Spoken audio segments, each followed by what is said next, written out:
നമസ്കാരം. ഇന്ന് മിഥുനമാസം 1-ാം തീയതിയാണ്. സൂര്യൻ ഇടവം രാശിയിൽ നിന്ന് മിഥുനം രാശിയിലേക്ക് പ്രവേശിക്കുന്ന ദിവസം, മിഥുന സംക്രാന്തി. അത് മാത്രമല്ല കേട്ടോ, ഇന്ന് 30 തിങ്കളാഴ്ചയും കൂടെയാണ്. അതായത് മഹാദേവനും പാർവതീ ദേവിക്കും ഒരേപോലെ തുല്യമായിട്ടുള്ള പ്രാധാന്യമുള്ള ദിവസം. അപ്പം ഇന്നത്തെ ദിവസം മഹാദേവനും പാർവതീ ദേവിയും ആരാധിച്ചു കഴിഞ്ഞാൽ ദാമ്പത്യ സൗഖ്യത്തിനായിട്ട്, ദമ്പതിമാർക്കിടയിലുള്ള ഐക്യം വർദ്ധിപ്പിക്കാനായിട്ട്, സന്താന സൗഭാഗ്യങ്ങൾക്കായിട്ട്, സന്താനങ്ങളുടെ ശ്രേയസ്സിനായിട്ട് എല്ലാം വളരെ വളരെ നല്ലൊരു ദിവസമാണ്. അപ്പോൾ ഇന്നത്തെ ദിവസം ശിവക്ഷേത്രത്തിലൊക്കെ പോകാനായിട്ട് സാധിക്കുകയാണെന്ന് വെച്ചാൽ അത്യുത്തമമാണ്. വ്രതമൊക്കെ നോറ്റിട്ട് ഇന്നത്തെ ദിവസം ആചരിക്കുന്നവരുണ്ട് കേട്ടോ. അപ്പോൾ ഈ മിഥുനമാസം 1-ാം തീയതി, അതേപോലെ തന്നെ 30 തിങ്കളാഴ്ച, ഇത് രണ്ടും കൂടെ ഒരുമിച്ച് വരുന്നത് വളരെ അപൂർവമായിട്ടേ വരുള്ളൂ. അതുകൊണ്ടാണ് അത്രയും വിശേഷപ്പെട്ട ദിവസമാണെന്ന് പറയുന്നത്. അപ്പോൾ ഇന്നത്തെ ദിവസം എല്ലാവരും മഹാദേവനെയും പാർവതീ ദേവിയെയും നന്നായിട്ട് പ്രാർത്ഥിച്ചോളൂ കേട്ടോ.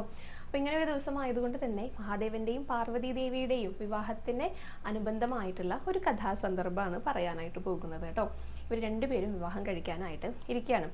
ശിവനെ കുറിച്ച് എല്ലാവർക്കും അറിയാം. പാർവതീ ദേവി ഹിമവത് പുത്രിയാണ്, രാജകുമാരിയാണ്.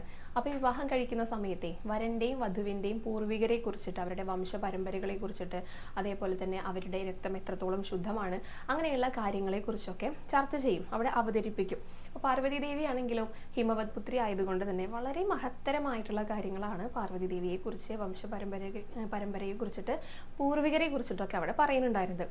മഹാദേവന്റെ ഊഴമെത്തിയിട്ടോ ഇനി വരനെ കുറിച്ച് പറയുന്നു പറഞ്ഞപ്പോൾ മഹാദേവൻ മിണ്ടാതിരിക്കുക. ഒന്നും പറയാനായിട്ടില്ല. കൂടെ വന്നവരാണെങ്കിലോ ഭൂതഗണങ്ങളാണ്. അവർക്ക് ആ ഭാഷ, സംസാര ഭാഷ അറിയേ പോലും ചെയ്യില്ല. എന്തൊക്കെയോ ശബ്ദങ്ങൾ പുറപ്പെടുവിക്കുന്നുണ്ട്, അത് ആർക്കും മനസ്സിലാവണില്ല. ഇതൊക്കെ കണ്ടപ്പോൾ പാർവതീ ദേവിയുടെ പിതാവിന് കുറച്ച് സങ്കടമൊക്കെ വന്നു, ദേഷ്യം വന്നു. കാരണം പൂർവികരില്ലാത്ത ഒരാൾക്ക് എങ്ങനെയാണ് തൻ്റെ മകളെ വിവാഹം ചെയ്തു കൊടുക്കുക എന്നാണ് ആ പിതാവ് ചിന്തിച്ചത്.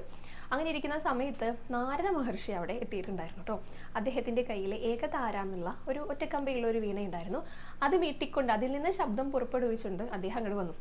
ഒരു പ്രത്യേകതയുള്ള ശബ്ദമാണ്. ഈ ഭൂതഗണങ്ങളുടെ ശബ്ദങ്ങൾ ആർക്കും മനസ്സിലാവണില്ലല്ലോ. അതേപോലെ തന്നെ ഒരു പ്രത്യേകതയുള്ള ശബ്ദമാണ്. അപ്പൊ ഇതൊക്കെ കേട്ടപ്പോൾ പിതാവിന് പിന്നെയും ദേഷ്യം വന്നു. അങ്ങ് എന്തിനാണ് ഇപ്പൊ ഈ ഏകതാര ഇപ്പൊ ഇവിടെ വീട്ടിക്കൊണ്ടിരിക്കണതെന്ന് ചോദിച്ചു. അപ്പൊ പറഞ്ഞു, ഇദ്ദേഹത്തിന്, അതായത് മഹാദേവനെ, അദ്ദേഹത്തിന് പൂർവികരാരും ഇല്ല, അദ്ദേഹത്തിന് മാതാവോ പിതാവോ ആരും ഇല്ല എന്ന് പറഞ്ഞു. അപ്പൊ പിന്നെ എങ്ങനെയാ അദ്ദേഹം ഇവിടെ എത്തിയെന്ന് ചോദിച്ചു.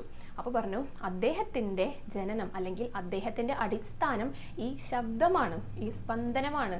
അദ്ദേഹം ഈ സ്പന്ദനത്തിൽ നിന്നാണ് ഉണ്ടായത്, അല്ലാതെ മാതാവോ പിതാവോ പൂർവികരോ ആരുമില്ലാത്ത ആളാണ് അദ്ദേഹം. അദ്ദേഹം സ്വയംഭൂവാണ്, സ്വയം സൃഷ്ടിക്കപ്പെട്ടവനാണ് എന്ന് പറഞ്ഞ് മനസ്സിലാക്കി കൊടുത്തു.